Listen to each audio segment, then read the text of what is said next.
Driver ng SUV sa panibagong insidente po yan ng road rage sa lungsod ng Taguig.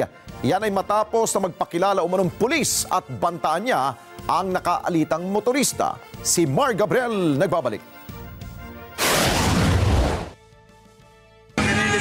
Sir, hindi ako nagkakamali. Hindi maaari.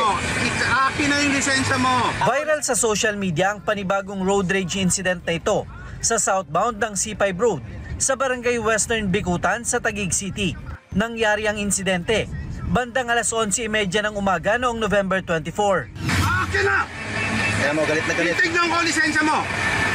Nakadrugs ka pa. Akin na yung lisensya mo. Titignan ko lisensya mo. Titignan ko, pulang-pula mata mo, nakadrugs ka. May mga sakay ako doon. Kahit videohan mo ako dyan, ikaw ang wala sa linya, papatayin mo pamilya ko. Ayon sa PNP, naipablatter ng biktima ang insidente. Sinasabi po niya ay nagpakilala nga daw pulis po ito at sinasabi na kukunin ko yung baril ko, particularly service firearms po at babarilin kita at alam ko na kung saan ka nakatira. Bukod sa kasong threat, maaari ding maharap sa kasong usurpation of authority ang driver ng SUV.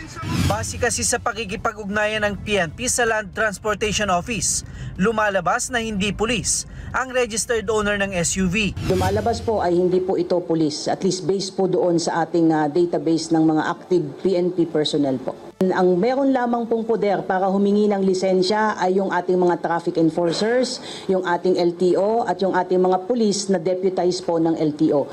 Pinatatawag na ng LTO ang driver ng SUV para magpaliwanag sa insidente. Pansamantala rin munang sinuspende ang kanyang lisensya habang gumugulong ang investigasyon. Nakahanda naman daw ang PNP na tulungan ng biktima kung nais nitong ituloy ang pagsasampa ng kasong kriminal laban sa SUV driver. Mar Gabriel, para sa Mata ng Agila. Matatag, matapang, matapat.